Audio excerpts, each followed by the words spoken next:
ఇట్రా మైక్ తీసుకో. ఏం చెప్పు, ఏం చేస్తావు నువ్వు? నేను కొన్నా సార్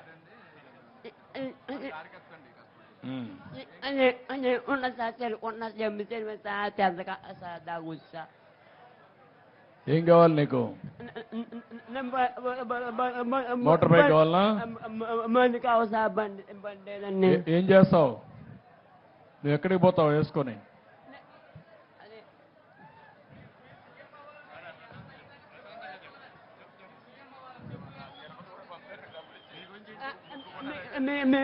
మీ ఉంచి తీయమ్మని కోరుకున్నా సార్. నేను తిరుపతి వెళ్ళాలని మొక్కుకున్నా సార్. మీకు సార్ ఇతనికి స్కూటర్ ఒకటి కొనివ్వండి. ఎట్రా అది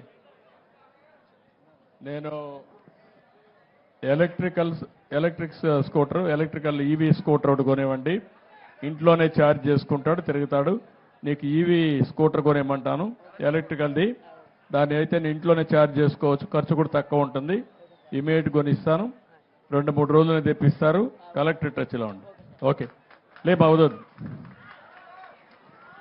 ఓకే విత్ దిస్ ఇట్రా తమ్ముడు, ఇట్రా.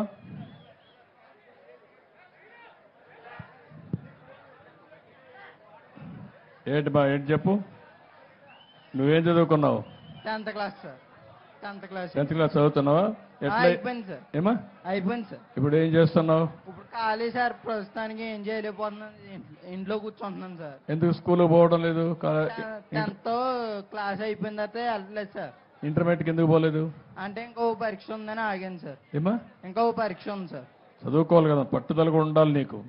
ఇప్పుడు ఎట్లా అయింది ఇది? కొత్త కాలనీ జగ్రెడ్ గారి కాలనీలో మెయిన్ వైర్లు తల్లినాయి సార్. అంటే వేరే వాళ్ళు బిల్డింగ్ సెంట్రింగ్ రేకులు వేస్తున్నారు సార్. కిందకి వేసుకోవాలి సార్ ఆడు రేకుల చెడ్డు. మూరకత్తంగా బిల్డింగ్ కింద లేపేడు సార్ ఆడు. మా బిల్డింగ్ మీద మేకలు అడిపోతే నేను తీసి ఎత్తున్నాను సార్. కట్టుకు ఫోన్ వచ్చింది సార్, ఎత్తి మాట్లాడుతుంటే సప్పమని లాగేసుకోండి సార్ మెయిన్ లైన్. ఇదిగోండి సార్, ఇది అంతా చాలా బ్యాడ్. సరే ఇప్పుడు నువ్వు 6,000 రూపాయలు వస్తుందా నీకు? వస్తుంది సార్. 6,000 వస్తాను. ఇప్పుడు ఏం కావాలంటావు నువ్వేమన్నా చేయడానికి? నాకు ఎక్కడికైనా దూరాలు వెళ్ళినప్పుడు బ్యాటరీ బండి సార్, నాకు ఏదన్నా చేసుకోవడానికి. ఇతనికి కూడా ఒక స్కూటర్ ఒకటి, ఈవీ స్కూటర్ కొనిచ్చేయండి. సో దట్ నేను ఈవీ స్కూటర్ కొనిమ్మంటాను, నువ్వే ఛార్జ్ చేసుకొని నువ్వు వెళ్ళొచ్చు, నేను చేయమంటాను. నువ్వు కూడా పనిచేసేది నేర్చుకో. నువ్వు కూడా 6,000 వస్తుందని గమ్మున ఇంట్లో కూర్చోవద్దు. నువ్వు కూడా ఇంటర్మీడియట్ చెయ్యి, చదువుకో, జీవితంలో పైకి రావాలి. భగవంతుడు ఏదో మనకి వచ్చింది, ఓసారి కొన్ని సంఘటనలు జరుగుతాయి. జరిగిన తర్వాత నువ్వు సవాలుగా తీసుకొని పైకి రావాలి. వస్తావా? వస్తాను సార్. నాకు నమ్మకమేనా? నాకు మాట ఇస్తావా? మాట ఇస్తున్నాను సార్. ఇంటర్మీడియట్ పాస్ కావాలి, బాగా చదువుకోవాలి, నువ్వు పైకి రావాలి. నీకు చదువుకోవడానికి ఏం కావాలి నేను చేస్తా, సరేనా? Okay okay.